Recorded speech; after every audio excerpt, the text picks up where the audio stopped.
Hello everyone, welcome back to SSBCrack exams. I am Sakshi, and in this session we are going to discuss and we are going to understand the examination pattern of Central Armed Police Forces CAPF Assistant Commandants examination. So we are going to discuss everything about the examination pattern in this particular session. So first of all, let me tell you what all are the topics that we are going to cover in this particular session. First, we'll discuss about the overview of the examination, and then the scheme for the examination. We'll discuss how many numbers of papers are there in CAPF AC exam, and then we'll discuss about the marking scheme. We'll end up with the important instructions that you need to follow for this exam. So first of all, let me tell you the overview of this exam. So Central Armed Police Force CAPF exam, it is a national level exam which is organized by UPSC, Union Public Service Commission, and this exam happens once in a year through offline mode. CAPF exam, it is for the recruitment of the assistant commandants which comes in the group A, and they conduct the examination for BSF Border Security Force, CRPF Central Reserve Police Force, CISF Central Industrial Security Force, ITBP Indo-Tibetan Border Force, and SSB, that is Sashastra Seema Bal. So let's start discussing about the scheme for this CAPF AC exam. So first of all, let me tell you it happens in three phases. First phase is of the written examination. Second, it is of a physical efficiency test.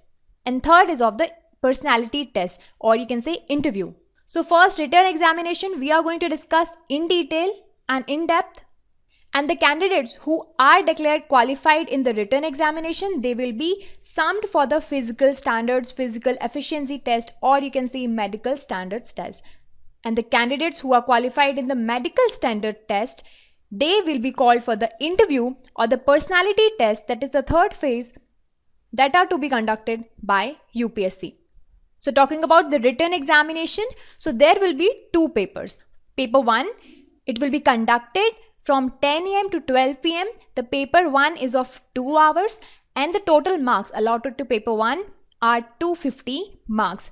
Talking about paper 2, the time for paper 2 is 2 p.m. to 5 p.m. It is of 3 hours, and the marks allotted for paper 2 are 200. So the total duration for the written examination is 5 hours, and the total marks for both the papers, paper 1 and paper 2, are 450. Now let's discuss each paper one by one. So talking about paper 1, which is of general ability and intelligence test. So it is further divided into 6 sections. So the first subject is general mental ability. So under this, the questions will be designed to test the logical reasoning, quantitative aptitude, including the numerical ability and data interpretation. The second subject is of the general sciences. It includes all your subjects like physics, chemistry, biology, biotechnology, IT, environmental sciences. All these questions from the general awareness, they will be asked from this particular section. The next subject is current events of national and international importance. So broad area under this will be culture, music, arts, literature, sports, governance, etc. The next subject will be Indian polity and economy. So it shall aim to test the candidate's knowledge of the country's political system and political scenario, especially the Constitution of India. And there will be questions from the history of India, which will include areas of the growth of nationalism till freedom movement. And then there will be questions from Indian and world geography. So all these are the subjects which are under the first paper, general ability and intelligence, and the maximum marks allotted for this paper are 250. So you need to understand this thing, that this paper 1 is the objective type paper, right? And paper 2 is the subjective type paper. So in paper 1, there will be MCQ type questions, and in paper 2, there will be subjective questions. So let's move ahead to the paper 2. So paper 2, this will be of general studies, essay and comprehension. And this is the subjective paper. That means you need to write the essays, you need to solve the questions, not in the OMR sheet, but in the answer sheet that will be provided in the examination hall. So paper 2 is divided into further 2 parts, part A and part B. Part A is for essay. So there will be total 6 options given to you. Out of these 6 options or these 6 broad topics for essay, you need to choose 4 and you need to attempt 4 essays in this particular part A, right? So in part A, as I told you, 4 essays you need to write, and the total marks for part A will be 80 marks, which means 20 marks is allotted to each essay. Now coming to part B is divided further into 5 parts. First, there will be 2 questions from for and against essays. It will be of 40 marks. Then there will be 2 questions for report writing. It will be of 20 marks again. And there will be of 1 question for précis writing, and it will be of 15 marks. And then there will be 1 passage of 5 questions. It will be a subjective comprehension and it will be of 20 marks.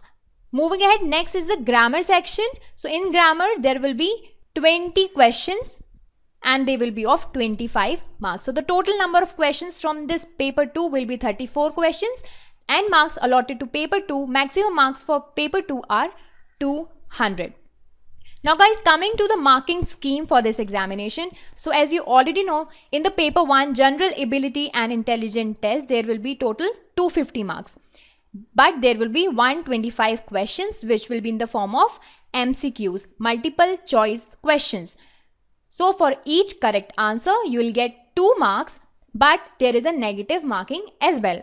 And this negative marking is of 1/3 of the marks allotted to each question. So in case if you have answered incorrect, there will be deduction of 0.66 marks for each wrong answer. Okay. And if a candidate has given more than 1 answer for 1 single question, it will be treated as a wrong answer. And in case if a question is left blank, which means no answer is given, then there will be no penalty at all. Now coming to the second paper, there are total 34 questions as we have discussed already, which are of 200 marks, and there is no negative marking in this subjective type of paper. Now when we club together both the papers, the total number of questions from both the papers will be 159 and marks are 450. Now guys, it is time for important instructions. So the paper consists of objective and subjective type questions both. Paper 1 is of objective type and paper 2 is of subjective type. The questions in the paper 1 and paper 2, they will be set in English as well as in Hindi. The paper will be bilingual. But in case of the paper 2, the candidates, they will be allowed the option of writing the essays in English or Hindi. They have this option of writing the essays in any of the language they want. But the medium of the précis writing, comprehension components and other communication or language skills, they will be in English only. The next is there will be minimum qualifying marks separately for each paper, paper 1 and paper 2, which will be fixed by the commission UPSC. And there is one more thing, that paper 1, it will be evaluated first, and evaluation of the paper 2, it will be done only of those candidates who obtain qualifying marks in paper 1. So first of all, you'll have to qualify paper 1, then only your paper 2 will be evaluated. So guys, this is all about the total examination pattern for CAPF AC exam. I would like to recommend you that if you are preparing for CAPF AC exam, you can go to our courses by simply downloading a mobile app, SSBCrack exams from Google Play. There you can get the complete package for this particular course, mock tests, quizzes, study materials and everything that you need to prepare for this examination. So all the best for your exam. Stay motivated. Jai Hind.